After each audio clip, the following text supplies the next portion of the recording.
Bonjour à toutes et bonjour à tous. Alors je suis très contente de vous retrouver pour vous présenter le Burn After Writing. Alors c'est un petit cahier de travail pour accès développement personnel que je trouve parfait pour travailler lorsqu'on a un peu de temps pour soi, notamment pendant les vacances. Voilà, et il arrive au bon moment, je dirais, vous allez voir. Donc c'est un cahier de travail en développement personnel qui a été écrit par Sharon Jones et qui vient de sortir en français aux éditions Contredire. Alors c'est rigolo parce que la manière de présenter ce livre m'a beaucoup plu. Donc puisque depuis, je dirais depuis le web les blogs, etc. Donc ça remonte à longtemps. On se rend compte que finalement, parfois les réseaux sociaux servent de journaux intimes. Voilà. Donc c'est un petit peu ce qui m'a plu dans ce livre, c'est que on est dans l'opposé en fait, c'est-à-dire que au lieu de raconter sa vie sur les réseaux sociaux qui finalement n'intéressent personne, hein, on est d'accord, voilà, et bien c'est un journal qui nous permet, comme en étant sous la forme d'un journal intime, de plonger au fond de soi pour arriver à se recentrer et à toucher son centre, c'est-à-dire être qui l'on est vraiment et en prendre conscience. Donc je trouve qu'il est très bien fait, il est, je vous dis, parfait pour travailler sans se prendre la tête en fait, hein, parfait pour les vacances en plus parce qu'on a un peu de temps pour soi. Et donc c'est un journal qui va vous aider à vous recentrer, vous retrouver qui vous êtes en plongeant dans votre passé, dans votre présent et en essayant de vous projeter dans le futur. Donc c'est très bien fait. Donc il s'appelle Burn After Writing. Le nom a été conservé, vous voyez, en anglais. Donc c'est à brûler après avoir écrit. C'est-à-dire que finalement, la seule personne qui pourra le lire, c'est vous. Et encore, si vous décidez de le brûler, c'est symbolique, hein, notamment avec le feu, n'est-ce pas, eh bien, ça restera vraiment que pour vous. Personne d'autre ne saura ce que vous pensez.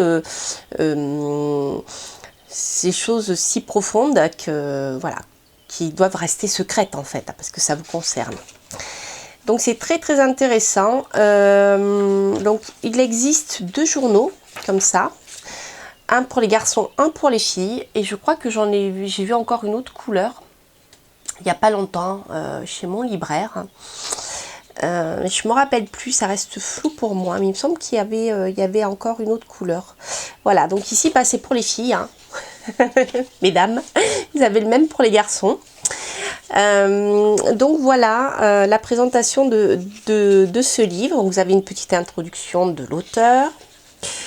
Voilà, le stylo est bien plus puissant que le clavier. Chaque écriture est unique comme le son, une empreinte est digitale, une voix, une trace de pas. Chaque écriture en dit autant sur la personne elle-même que sur l'intention qu'elle met dans ses propos. Vous vous livrez entièrement lorsque vous utilisez un stylo et une feuille de papier. C'est pas par hasard d'ailleurs si lorsqu'on travaille en magie, on écrit sur du papier, on est d'accord. À l'ère de la reproduction illimitée et instantanée, seul l'unique est encore beau. Croyez-vous que vos descendants liront un jour votre timeline sur Facebook ? Conservez quelque chose pour le monde réel, qui reste après tout le seul endroit où nous pouvons vraiment être nous-mêmes. Écrivez quelque chose de beau à la main et vous pouvez être sûr que cela durera toute l'éternité. Je trouve ça génial. Pour moi, c'est une ode à l'écrit. Voilà, à l'écrit, aux livres papier que l'on peut toucher, aux photos papier que l'on peut garder dans un album. Tout ce qui se perd finalement avec le numérique, hein. Donc voilà, moi qui suis une adepte de l'écrit, eh bien écoutez, je suis comblée, je suis vraiment ravie de vous présenter ce livre qui en plus est abordé avec beaucoup d'humour, hein, en introduction. Voilà, qu'est-ce que je voulais vous dire? Voilà, bienvenue dans votre livre. Donc l'auteur vous explique comment rentrer dans ce livre, un petit peu comme on rentre dans un oracle, je dirais. Et ensuite, vous avez bien des choses importantes à faire pour pouvoir profiter, je dirais, tirer le maximum de profit de l'écriture dans ce livre. Voilà, c'est vraiment, je dirais, c'est un outil de travail, de développement personnel. Voilà, alors par exemple, je répondrai sans faillir et avec honnêteté à toutes les questions. J'utiliserai la puissance de la magie aléatoire pour sélectionner la question la plus pertinente pour ma situation actuelle. Je me promènerai dans les couloirs de mon esprit, en ouvrirai toutes les portes closes. Si vous vous sentez prêt à vous engager dans ces valeurs nobles et audacieuses, alors vous êtes bienvenue dans l'univers de la vérité et de la connaissance de soi. Alors, recopiez la déclaration suivante à la main. Je prête serment d'allégeance aux règles de la BAW, Burn After Writing. À présent, vous pouvez commencer. Soyez confiant, sélectionnez une page au hasard, à moins que ce ne soit elle qui vous sélectionne. Voilà, vous voyez le ton un peu, c'est très sympa. Je vais vous montrer un peu comment travailler avec ce livre. Donc, ce livre est divisé en 3 grandes parties, le passé, le présent et le futur. Donc, vous voyez, par exemple, vous ne pouvez pas regarder une chose sans la changer, mais vous ne pouvez pas vous regarder sans changer. Le passé. S'il est impossible de modifier le passé, nos souvenirs ne sont jamais 2 fois les mêmes. Chaque fois que l'un d'eux ressurgit, nous le revivons selon une nouvelle perspective. Nous réinventons toujours notre histoire afin de répondre à nos besoins actuels. Pourquoi ne pas tenter le contraire aujourd'hui? Découvrez de nouvelles trames dans les fragments de votre passé qui créent votre relation au présent. Si cette distraction ludique n'a pas de règles, il en existe nombreuses que vous seul connaissez. Que le jeu commence. Voilà. Donc vous avez ensuite un certain nombre de questions. Vous voyez, mon premier souvenir, enfant, je rêvais de devenir, ce qui me manque le plus lorsque je me tourne vers le passé, etc. etc. Mes premières fois, après, vous voyez, c'est très ludique. Mon premier baiser, ma première école, mon premier concert. C'est vraiment un voyage au cœur de soi. C'est rigolo. Professeur qui a le plus grand impact sur ma vie. Mon premier animal de compagnie, vous voyez. Ça va loin, je trouve, dans les choses que finalement on oublie, mais pas tant que ça. Qui restent quelque part cachées au fond du cerveau. Et qui sont très actives en fait. Hein. Alors ensuite, on a le présent que je cherche. Alors, on va passer par la table des matières qui est à la fin. Je crois bien. À brûler désormais.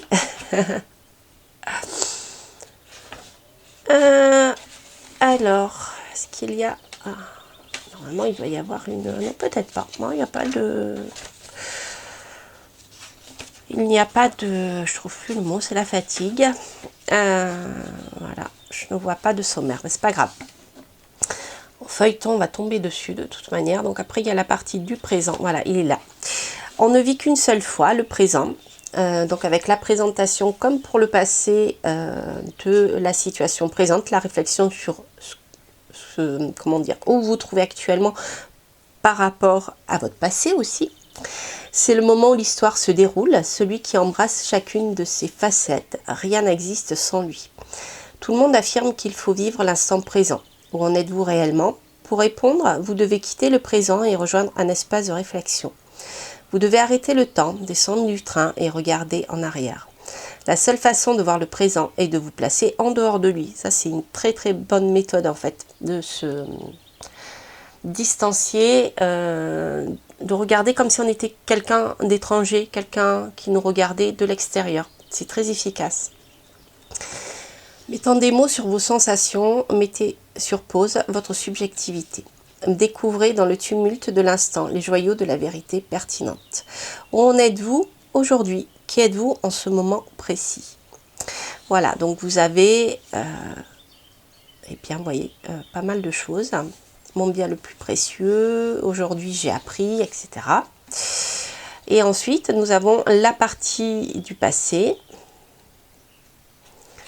Donc du passé, du futur, pardon, l'avenir, où vais-je?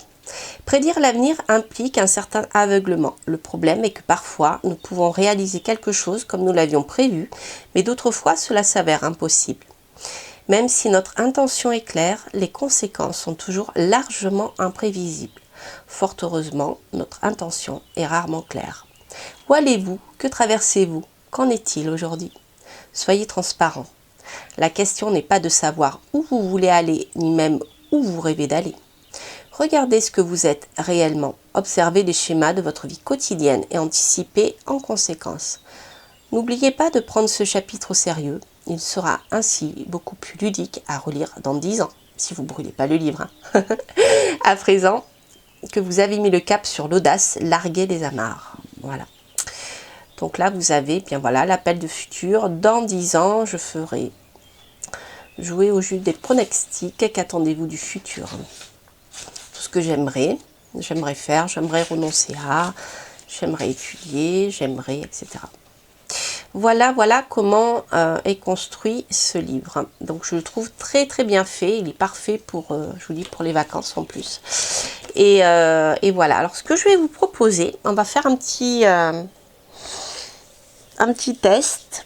Ça peut être sympa puisque ça m'a donné une idée en lisant l'introduction avec vous. On va ouvrir le livre à 2 endroits différents avec 2 choix. Avec ici la serpentine, j'adore cette pierre,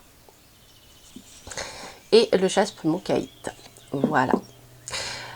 Donc laissez-vous porter, choisissez une pierre, vous n'êtes pas obligé d'avoir une question. Et je vais ouvrir le livre au hasard et on va voir la phrase qui va sortir. D'accord? Donc je vais commencer par la serpentine et je continuerai par le jaspe mocaïte. Alors, je ferme les yeux et je prends au hasard. Mes aveux, les premières et les dernières fois. La première fois est mémorable et lourde de sens. Elle est aussi riche de 1000 opportunités et de devenirs qui la rendent excitante. Mais qu'en est-il des dernières fois? Pensez à leur lendemain, à leurs conséquences, à leur dénouement que sur l'instant, vous ne pressentiez pas. Voilà, donc là ici, on vous incite à revenir sur des conséquences d'actes du passé. Les premiers mots que j'utiliserai pour me décrire, la dernière fois que j'ai été heureux, la première chose que je ferais si j'étais à la tête du pays, la dernière chose à laquelle je pense avant de m'endormir, mon premier amour, la dernière fois que j'ai pleuré, la première personne à laquelle je me confierai, la dernière personne sur laquelle je pourrais compter. La première fois que mon cœur s'est brisé, la dernière fois que j'ai dit je t'aime, la première personne que j'appellerai en cas de crise, la dernière fois que je me suis félicitée, ma première vraie relation, la dernière fois que j'ai fait quelque chose qui me tenait à cœur, la première fois que j'ai perdu un être cher, la dernière fois que j'ai échoué, la première fois que j'ai pensé avoir réussi, la dernière fois que j'ai connu un succès, la première chanson qui m'a émue, la dernière fois que j'ai dit merci, mon premier coup de cœur, la dernière fois que j'étais en colère, la première chose que je sauverai dans une maison en feu, la dernière fois que je me suis donnée à 100%. Voilà pour ceux qui ont choisi la serpentine. Donc maintenant, vous pouvez faire pause à chaque fois qu'il y a une question si vous avez envie de faire ce test en entier. Et je vais en prendre une seconde avec le jaspe mocaïte. Tout ce que j'aimerais, on est dans le futur, ce que j'aimerais apprendre, j'aimerais aller, j'aimerais essayer, j'aimerais faire, j'aimerais renoncer à, j'aimerais étudier, j'aimerais parler à, j'aimerais voir, j'aimerais apprendre à, j'aimerais changer, j'aimerais aider, j'aimerais m'arrêter, j'aimerais être. Les 3 choses que j'ai mises de côté mais que je dois accomplir. Le seul principe de mon éducation que je ne réitérerai pas avec mes enfants. Le plus grand défi auquel le monde est confronté aujourd'hui. Et puis après, c'est autre chose. Voilà. Voilà, donc on a laissé faire le hasard, tel un oracle. Donc c'est vrai que dans la présentation du livre, l'auteur en parle, vous pouvez tout à fait en effet choisir une page au hasard. Vous n'êtes pas obligé de travailler avec ce livre en continu aussi. Vous pouvez laisser jouer le hasard de la page qui vient vers vous, qui est souvent riche d'enseignements d'ailleurs, tel un oracle, un livre oracle. Voilà, écoutez chers amis, j'espère que cette review vous a plu. N'hésitez pas à liker bien sûr si vous avez aimé, n'hésitez pas à commenter si ça résonne en vous et puis à vous abonner si vous passez par là. Quant à moi, je vous embrasse. Je vous souhaite de belles vacances. Je vous souhaite beaucoup de repos pour revenir en pleine santé à la rentrée. À bientôt, portez-vous bien. Bye bye.